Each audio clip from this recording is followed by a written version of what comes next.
loss of physicality and tangible experiences. മുഖാമുഖമുള്ള സംഭാഷണങ്ങളും സംബോധനകളും ഒക്കെ ഇന്ന് മനുഷ്യന് നഷ്ടപ്പെടുന്ന ഒരു കാലം. The loss of attention span, നമ്മുടെ ശ്രദ്ധയുടെ കാലം വളരെ നേർത്ത് കുറഞ്ഞു വരികയാണ്. എന്നാൽ വളരെ പ്രധാനപ്പെട്ടതായി എനിക്ക് തോന്നിയ ഒരു വരി ഇങ്ങനെയാണ്: sense of community and belonging. While the internet connects us globally, it can also contribute to feeling of isolation and loneliness if not balanced with stay offline communities. ഇന്നിവിടെ സമ്മേളിച്ചിരിക്കുന്നത് ഒരു ഓഫ്ലൈൻ കമ്മ്യൂണിറ്റിയാണ്. ഇന്ന് നമ്മളുടെ കൂടുതൽ മീറ്റിങ്ങുകളും ഓൺലൈനിലുകളാണ്. ഓൺലൈൻ മീറ്റിങ്ങുകളിലുള്ള നമ്മളുടെ കൂടിവരവുകൾ വളരെ എളുപ്പമാണെന്നും കുറേ കൂടി വേഗത്തിൽ നമ്മൾക്ക് കാര്യങ്ങളെ സംഘടിപ്പിക്കാനുള്ള സഹായകമാകുമെന്നുമൊക്കെ നമ്മളിപ്പോൾ പറയാറുമുണ്ട്. എന്നാൽ ഓഫ്ലൈൻ കമ്മ്യൂണിറ്റികളുടെ ഒരു സാങ്കത്യം അത് രൂപപ്പെട്ട കാലം മുതലേ വളരെ വലിയതാണ്. ഏതൊരു സമൂഹവും രൂപപ്പെടുന്നത് ചില ആശയപരമായ അടിത്തറയിൽ നിന്നുകൊണ്ടാണ്. ഇന്ന് ഇവിടെ ഒരു മെത്രാസന ദിന ആഘോഷമെന്ന നിലയിൽ ഇത്രയധികം ആളുകൾ ഇവിടെ സമ്മേളിക്കുന്നത് നിശ്ചയമായും ആശയപരമായ ഒരു അടിത്തറയുടെ വെളിച്ചത്തിലാണ്. അത് പ്രത്യേകിച്ചും ഈ ദിവസങ്ങളിൽ നാം ആവർത്തിച്ച് പ്രഘോഷിക്കുന്ന മാർത്തോമൻ പൈതൃകം എന്ന ആ ഒരു വലിയ സംഗതിയുടെ പിൻബലത്തിലാണ് നാം എല്ലാവരും ഈ സമ്മേളനത്തിലും ഒത്തൊരുമിച്ച് ആയിരിക്കുന്നത്. പക്ഷേ ഇന്ന് പൊതുവായി ഒരരാജകത്വം, വ്യവസ്ഥിതികളോടുള്ള ഒരു വിപ്രതിപത്തി, അത് കുടുംബമായിക്കോട്ടെ, സമുദായമായിക്കോട്ടെ, രാഷ്ട്രീയമായിക്കോട്ടെ, എല്ലാ വ്യവസ്ഥാപിത ഘടനകളും എതിർക്കപ്പെടേണ്ടവയാണ് എന്ന നിലയിൽ അസത്യമെഴുത്തും അസഭ്യമെഴുത്തും വളരെയേറെ വർദ്ധിച്ചുകൊണ്ടിരിക്കുന്ന ഒരു കാലമാണ്. അതുകൊണ്ട് തന്നെ ഏതൊരു സമൂഹവും അവരുടെ ചരിത്രത്തെക്കുറിച്ച് വളരെ വ്യക്തമായ ധാരണ തലമുറകളിൽ നിന്ന് തലമുറകളിലേക്ക് സംവദിക്കേണ്ട ഒരു കാലം കൂടിയാണ്. മനു എസ് പിള്ള എന്ന മലയാളത്തിലെ ആ ചെറുപ്പക്കാരനായ ചരിത്രമെഴുത്തുകാരൻ, അയാളുടെ പല പുസ്തകങ്ങളിലൊന്നാണ് ഗണികയും ഗാന്ധിയും ഇറ്റാലിയൻ ബ്രാഹ്മണനും. അതിൻ്റെ ആമുഖത്തിൽ അയാൾ എഴുതിയിരിക്കുന്ന ചില വരികളുണ്ട്. ചരിത്രം ധ്രുവീകരിക്കപ്പെട്ടുകൊണ്ടിരിക്കുന്ന കാലഘട്ടത്തിലാണ് നാം ജീവിക്കുന്നത്. ചിലർക്ക് സാങ്കല്പികമോ യഥാർത്ഥമോ ആയ വ്യഥകൾക്ക് പ്രതികാരം ചെയ്യാനുള്ള ആയുധമാണിത്. ഭൂതകാലത്തിൽ നിന്ന് സ്വായത്തമാക്കേണ്ടത് വിവേകമാണ്, ക്രോധാവേശമല്ല എന്ന് ചിലർ നമ്മെ ഓർമ്മിപ്പിച്ചുകൊണ്ടിരിക്കുന്നു. പോയ കാലത്തിൻ്റെ നാൾവഴികളിൽ നിന്നവർ കണ്ടെടുക്കുന്നത് പ്രജ്ഞയ്ക്ക് വെളിച്ചമാകുന്ന അനുഭവജാലങ്ങളാണ്. ഭൂതകാലത്തിൽ നിന്ന് നമുക്ക് പലതും ഊറ്റിയെടുക്കുവാനുണ്ട്. നാം ആരാണെന്നും വർത്തമാനകാലത്തിൻ്റെ കൂട്ടുപാതകളെ നേരിടേണ്ടി വരുമ്പോൾ നാം തിരഞ്ഞെടുക്കേണ്ടത് എന്താണെന്നുമൊക്കെ അത് നമുക്ക് പറഞ്ഞു തരുന്നുണ്ട്. അങ്ങനെയെങ്കിൽ പോയ കാലത്തിൻ്റെ നാൾവഴികളിൽ മാർത്തോമൻ പൈതൃകത്തെക്കുറിച്ച്, അല്ലെങ്കിൽ അങ്ങനെ ഒരു ആശയപരമായ അടിത്തറയിൽ സമ്മേളിച്ച് ഈ നാട്ടിൽ ജീവിച്ചു പോകുന്ന മലങ്കര നസ്രാണികളിൽ ഒരു വിഭാഗീയത സൃഷ്ടിച്ചത് ഈ പൈതൃകത്തെ ചൊല്ലിത്തന്നെയാണ് എന്ന് നമ്മൾക്കറിയാം. മുന്നമേ പറഞ്ഞതുപോലെ വ്യവസ്ഥാപിതമായ എല്ലാ ഘടനകളോടും, അത് കുടുംബം, സഭ, സമുദായം, രാഷ്ട്രീയം, ഇതിനോടെല്ലാം ഒരു പുതിയ തലമുറ വിമുഖത കാട്ടുമ്പോൾ അതിൻ്റെ ഏറ്റവും പ്രധാനപ്പെട്ട കാരണങ്ങളിലൊന്ന് നമ്മിൽ നിലനിൽക്കുന്ന വിഭാഗീയത തന്നെയാണ്. എന്നാൽ ആ ഇടർച്ച വരുത്തിയത് ആരാണ്? ആ ഇടർച്ച എങ്ങനെയാണ് സംഭവിച്ചത്? ആ വിഭാഗീയതയ്ക്ക് പിന്നിലെ കാരണം എത്രമാത്രം അടിസ്ഥാനരഹിതമാണ് എന്നുള്ളത് നാം വീണ്ടും വീണ്ടും ഉച്ചത്തിൽ സംവദിക്കേണ്ടിയിരിക്കുന്നു. പരിശുദ്ധ ബാവ തിരുമേനി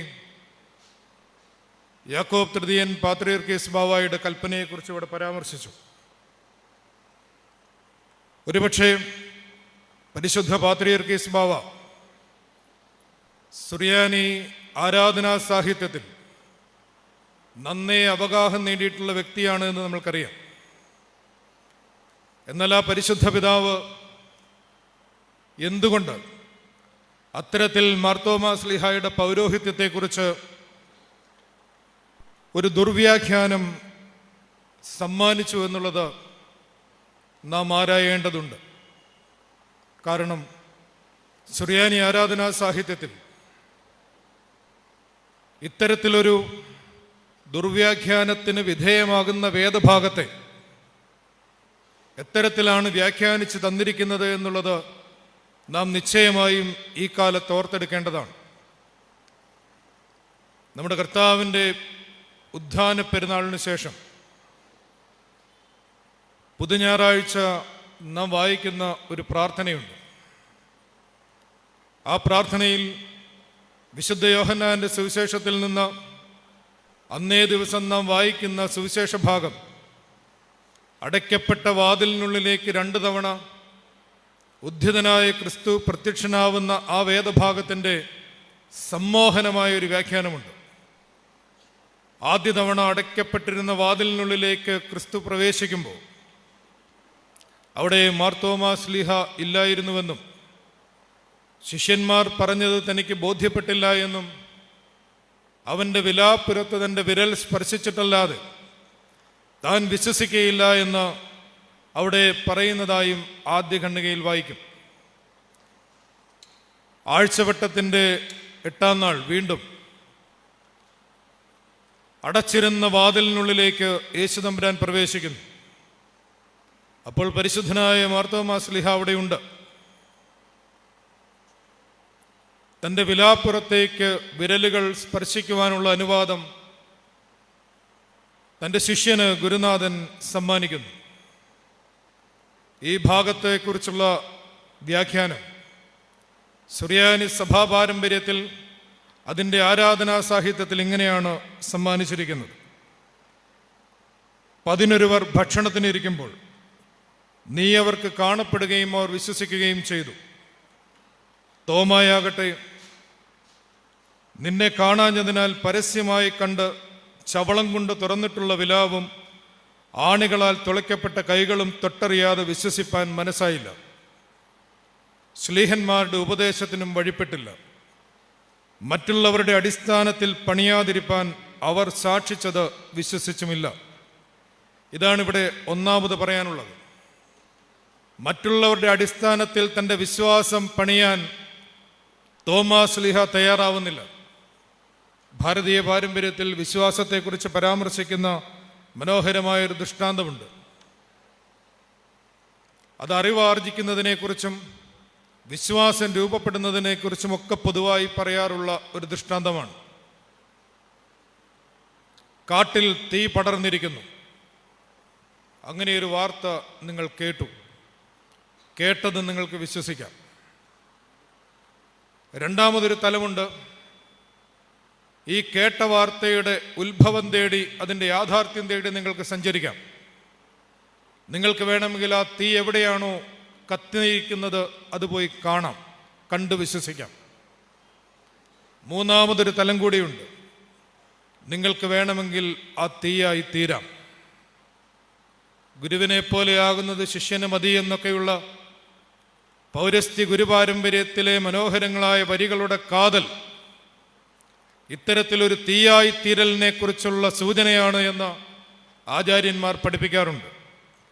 പരിശുദ്ധനായ മാർത്തോമാ ശ്ലീഹ കേട്ട് വിശ്വസിച്ചില്ല, കണ്ട് വിശ്വസിക്കുക മാത്രമല്ല, ഒരു തീയായി തീരുകയാണ്. ഉദ്ധിതനായ ക്രിസ്തുവിൻ്റെ ശരീരത്തിൽ നിന്നും ഒരു തീയായി തീർന്ന ഭാരതത്തിൽ തൻ്റെ പ്രേക്ഷിത വൃത്തി നിർവഹിക്കുകയാണ്. രണ്ടാമത് കുറെ കൂടി പ്രധാനപ്പെട്ട ഒരു സംഗതി ഇവിടെയുണ്ട്. ഇന്ന് ശിഷ്യന്മാർ കൂടിയിരിക്കുമ്പോൾ നീ വീണ്ടും കാണപ്പെട്ടു.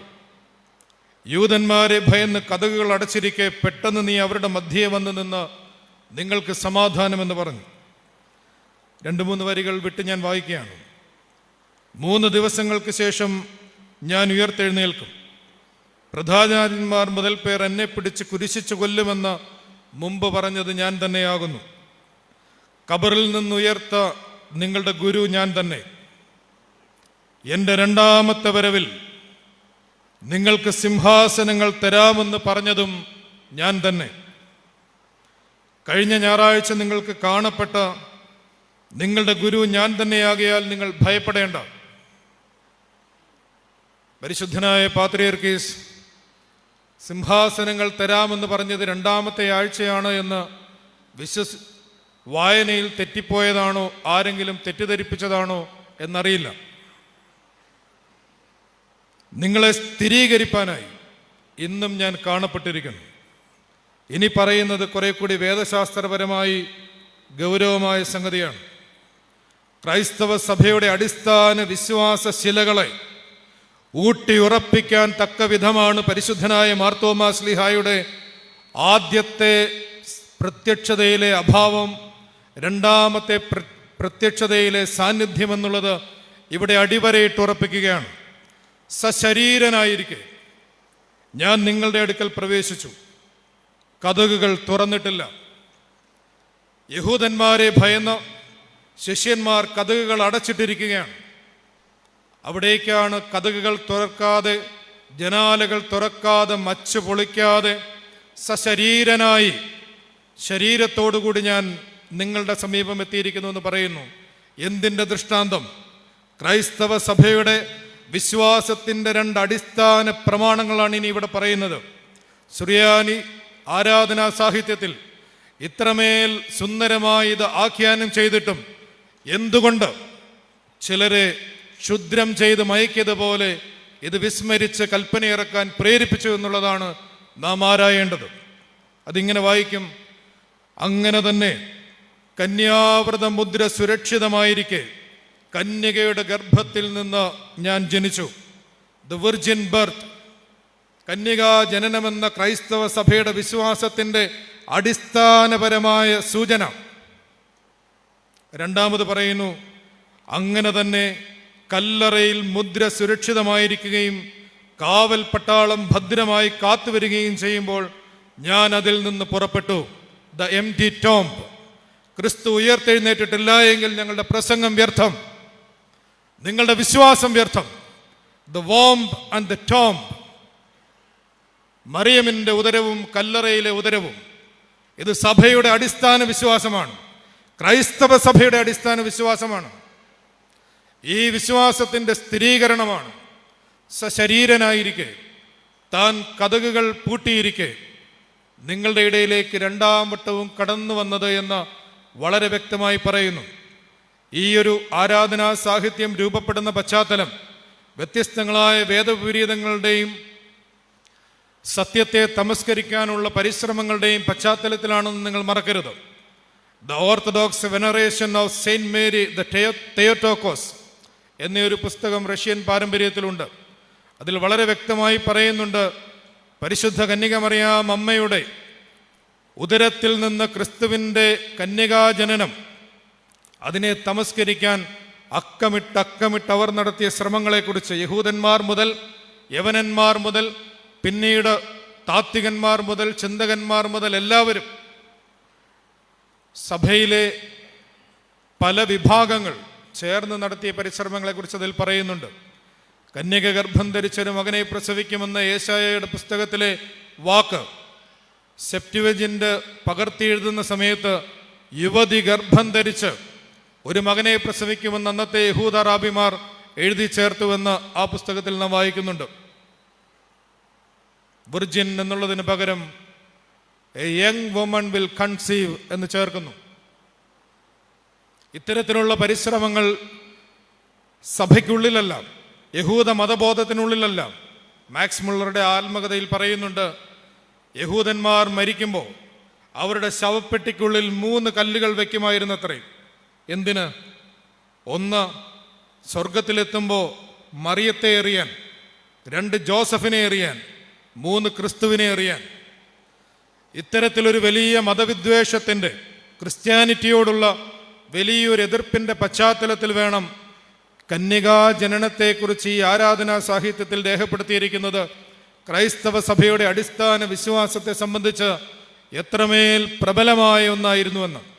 രണ്ടാമത്തേതിൻ്റെ തെളിവ് വിശുദ്ധ വേദപുസ്തകത്തിൽ തന്നെയുണ്ട്. വിശുദ്ധ മത്തായിയുടെ സുവിശേഷത്തിൽ പറയുന്നു, ആ കല്ലറ മുദ്ര വെച്ച് പൂട്ടിയിരുന്നു. അവിടെ കാവൽ നിന്ന പട്ടാളക്കാർക്ക് കൈക്കൂലി കൊടുത്ത ശിഷ്യന്മാർ അവൻ്റെ ശരീരം മോഷ്ടിച്ചു കൊണ്ടുപോയി എന്നൊരു കഥ ഇന്നും പ്രചാരത്തിലിരിക്കുന്നു. ഈ പശ്ചാത്തലത്തിലാണ് കന്യാവൃത മുദ്ര സുരക്ഷിതമായിരിക്കെ കന്യകയുടെ ഗർഭത്തിൽ നിന്ന് ഞാൻ ജനിച്ചു, അങ്ങനെ തന്നെ കല്ലറയിൽ മുദ്ര സുരക്ഷിതമായിരിക്കുകയും കാവൽ പട്ടാളം ഭദ്രമായി കാത്തുവരികയും ചെയ്യുമ്പോൾ ഞാൻ അതിൽ നിന്ന് പുറപ്പെട്ടു എന്ന് പറയുന്നതിൻ്റെ സാങ്കത്യം. അവസാനമായി ശ്ലീഹന്മാർ അത്ഭുത പരവശരായി നിന്നു. ഇത് യേശു പറയുന്നതായിട്ടാണ് പിതാക്കന്മാർ പ്രാർത്ഥനാപൂർവം എഴുതിയിട്ടുള്ള പ്രാർത്ഥനയിൽ രേഖപ്പെടുത്തിയിരിക്കുന്നത്. ഈ വാക്ക് കേട്ടപ്പോൾ ശിഷ്യന്മാർ അത്ഭുത പരവശരായി നിന്നു. സന്തോഷവും ആശ്വാസവും അവർക്കുണ്ടായി. അനന്തരം തോമായുടെ വിശ്വാസക്കുറപ്പിനെ തീർക്കാൻ വേണ്ടി അവൻ ആവശ്യപ്പെട്ട പ്രകാരം നിന്റെ ആണിപ്പഴുതുകളിൽ അവൻ്റെ വിരലിടുന്നതിനും നിന്റെ വിലാവിനെ തൊട്ടു നോക്കുന്നതിനും നിന്റെ കൃപയാൽ നീ അനുവദിച്ചു.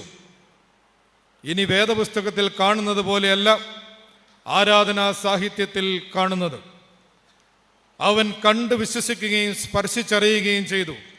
അവൻ ഏറ്റുപറഞ്ഞ് സ്തുതിച്ച് ആഹ്ലാദഭരിതനായി, നീ വ്യത്യാസമില്ലാത്ത എൻ്റെ കർത്താവും ദൈവവുമാകുന്നു എന്ന് പറഞ്ഞു.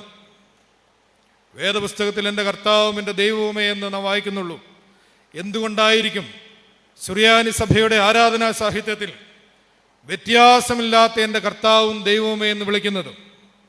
ആ കാലഘട്ടത്തിൽ നിലവിലിരുന്ന വ്യത്യസ്തങ്ങളായ വേദവിപരീതങ്ങൾക്കെതിരായുള്ള ഒരു ഉത്തരമാണ്. അത് താഴോട്ട് നാം വായിക്കുന്നുണ്ട്. ഇരുസ്വഭാവവാദത്തെക്കുറിച്ചും ഏകസ്വഭാവവാദത്തെക്കുറിച്ചുമൊക്കെ അത്തരം വിജ്ഞാന ശാഖകളെക്കുറിച്ചൊക്കെ നമ്മൾ പലർക്കും സുപരിചിതമാണ്. ഞാനതിലേക്ക് കടക്കുന്നില്ല.